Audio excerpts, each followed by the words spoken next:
If the Zelda team didn't do it, then we pulled up. Jokes aside, we got no Zelda 40th anniversary revealed by Nintendo or any of their accounts outside of Nintendo Today calendar on the big day. And this will be our last video on the topic until we have a general Nintendo Direct confirmed, or better, for Zelda. So are we in for no celebration or another late recognition like we have seen in the past? Much could point to the latter. Some may even call it a delay, but as you will see throughout this video, it is more likely a part of a bigger strategy aimed at gradual promotion and, what is more important, securing sales for the Zelda franchise throughout the rest of this decade. Still, the real question lingers. When? Both for the reveal of the Zelda remake/remaster that hopefully comes out in 2026 and the actual celebration. The answer could be everything from March to September. Until then, the only thing Zelda confirmed so far is the Ocarina of Time Final Battle LEGO set. Epic and absolutely gorgeous, but certainly not a new game release or remaster that we can play on Nintendo Switch or Nintendo Switch 2. At the same time, the more appropriate question might be why? Why are we waiting longer for a Zelda game reveal and release confirmation for the 40th anniversary compared to the prior ones going all the way back to the 15th? After all, at this point in time in 2021, we knew Skyward Sword HD was coming out in July. In 2016, Twilight Princess HD was about to launch in March. In 2021, Ocarina of Time 3D and Skyward Sword were confirmed for that year, and so on.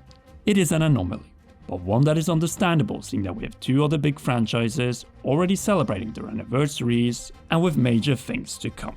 Super Mario Bros. 40th and Pokemon 30th.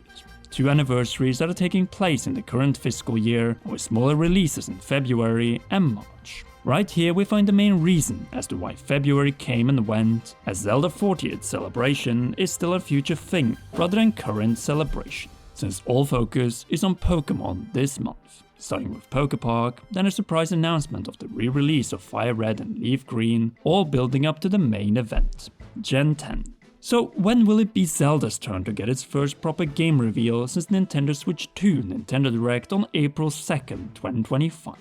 Definitely not in the anniversary month due to the Pokemon 30th Day, Friday, February 27th, Pokemon Presents. March starts with the LEGO Ocarina set and the launch of Pokopia, but after, there's a possibility for a Zelda, this time game announcement, thanks to one key day being on a regular weekday, Mar 10, or Mario Day on Tuesday, March 10th. It has been recently speculated that a new 3D Mario is coming the same year as the Super Mario Galaxy movie, and what better day to host a general Nintendo Direct on, and with it, also give us other Nintendo reveals and confirmations, including Zelda. It is just that Mar 10 has usually only been about Mario and nothing else, and we know that both Super Mario Bros. Wonder Switch 2 Edition and Meetup in Bell Bell Park and the Super Mario Galaxy movie will be out less than a month later. Hence we should limit our Zelda expectations in the first 2 weeks of March. But what about the second half of that month? Here there are possibilities, as we had the final Nintendo Switch 1 exclusive Direct in this window last year, that is to say, before the Nintendo Switch 2 Direct in the start of April. Yes, it is a possibility, but so is also the first general Nintendo Direct being in April, after the Easter egg hunt around the world ends on April 4th. The week after the start of the new fiscal year, where a Zelda release is far more likely to be, and from both a fan and investor perspective, it would make sense. February being about big Pokemon reveals, March, well, Mario, and then finally Zelda from April as we're getting really close to the 1-year mark of the premiere of the Legend of Zelda movie, and who knows, perhaps even the rumored Zelda theme park announcement based on all the Zelda branding at Epic Universe in Florida. It also makes sense for a different reason, as the Super Mario Galaxy movie will be in theaters April 1st, and we know what the next movie will be, Zelda, which also makes game reveals more meaningful for dual marketing. Does this mean that the next Zelda game will be revealed after Easter egg hunts in April, less than 3 years after Tears of the Kingdom was launched? It could be, but less likely if we're getting a Zelda remake or remaster in 2026. As first, you want to reveal what is coming out first, and then what is coming out at a later point. No matter whether the next big Zelda game is being revealed, so coming out years from now, the celebrations usually revolve around the release of re-releases of older titles, as we've gotten used to throughout the Wii U and Switch generations. A celebration and revival of older titles in the franchise. And this year we have several hot candidates that are at least 10 plus years old.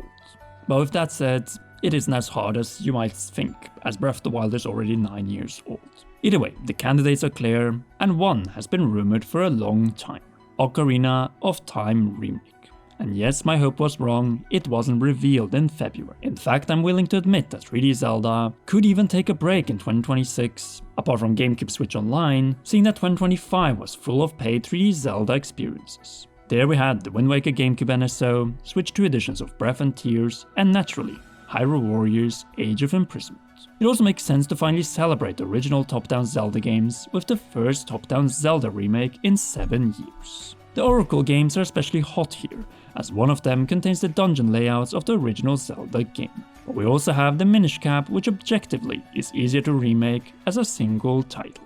Then you have A Link Between Worlds, which could see a comeback in a resolution comparable to the Switch 2 editions of Echoes of Wisdom and Link's Awakening, thus naturally it isn't playable on Nintendo Switch and Nintendo Switch 2. With that said, there's a strange pattern shaping up that few have talked about so far: Nintendo possibly reducing the 3 general directs per fiscal year to 2. So from February or March, followed by June and September, to just April and September, just as we saw in the soon-to-be-over Switch 2 launch year fiscal year. With no more E3 since it was cancelled for the last time in 2022, and Nintendo attending the successor event eCon in late April, there could be a way of making things clear, having a direct around this timeframe. So no longer expect the next Zelda to be revealed in a June direct, but perhaps April or September. And truth to be told, it would make perfect sense for Zelda's 40th anniversary, and tying this one with a release in both the upcoming fiscal year and the one after, where we almost start with the live-action Zelda movie in theaters worldwide. It is a strategy with meaning. Reveal the Zelda release of 2026 in the fiscal year it is coming out, so April, and then after, give a first teaser of the next open-air game, along with also a teaser of the movie in September, as both the next Zelda and the movie are not out in the upcoming April 26 to March 27 fiscal year. February is naturally ending with Pokemon and the reveal of Gen 10. March is by all indications all about Mario with Wonder Switch 2 edition and build up to Galaxy movie. But April could possibly end the wait for a Zelda announcement. It also sets up a different pattern: 2 general Nintendo Directs, 2 partner showcases, and 2 indie worlds per year, plus Pokemon Presents once or twice. Just delaying the traditional February Direct to April, removing June and keeping September, making summer and fall/winter to end of the year all about dedicated game directs and releases. What we have seen this fiscal year, when Nintendo wins. And Zelda potentially getting 2 reveal windows, April and September. Naturally, I would love to have this theory proven wrong and have a Zelda game announcement before Easter and a new fiscal year yet in March. But we should be aware of this new April and September possibility. Would it be disappointing to only have 2 general directs per year? Absolutely, but it seems only natural as game development will undoubtedly get more complicated with Switch 2. Games with 4K visuals take longer to develop, as we have seen this generation on PS5 and Xbox Series X. And even though Nintendo is better about having consistent game releases than other companies, it's likely they're already feeling the impact of creating more visually intensive games. Longer development times means that it's harder to keep fans updated with 3 directs per year. But on the bright side, the September 2025 direct was 1 hour long. And that could be the norm if there are only 2 general Nintendo Directs per year. It's a quality over quantity situation. Speaking of long development times, that's something the mainline Zelda series has been all too familiar with in the open-air era. Breath and Tears are highly complex games on Switch 1, each took about 6 years to make. Although the latter was no doubt pushed back thanks to the pandemic, crazy mechanics and maps. We certainly hope the next Zelda doesn't take longer than 6 years to make. And judging by the rumors of it, using the same engine as Breath and Tears, it will hopefully come out at a reasonable time, say around 2028, or not much later. Either way, we're still confident that Nintendo has something planned for Zelda's 40th anniversary, like they have for Mario's 40th and Pokemon's 30th, since the fun really begins in the new fiscal year. And any reveal before that will be a massive bonus for us Zelda fans who are used to waiting. Though we wait for a good reason, as we know that Nintendo eventually delivers the golden goods. With that said, we doubt Nintendo will just ignore an important milestone for one of their most beloved franchises and leave it all to LEGO and movie trailers, and we should expect at least a reveal to be made in the first general Nintendo Direct of 2026, whether it is in this or Nintendo's next fiscal year. And as mentioned, we will until then focus on other Zelda topics as the anniversary is now here and we're returning back to celebrate with Zelda lore, theories and topical content. But when do you think Nintendo will finally reveal Zelda games in 2026? Sound off in the comment section down below. If you haven't already, then be sure to leave a like, subscribe and press the notification bell. Last but not least, a big thanks to you for watching and to all our patreon.com/common patrons. Special shoutouts go to Raw Producer, Jonathan and Heroes, Cheryl, Garrett Hoy, Holly Wolf and Kintaro. You rock and please enjoy these awesome videos.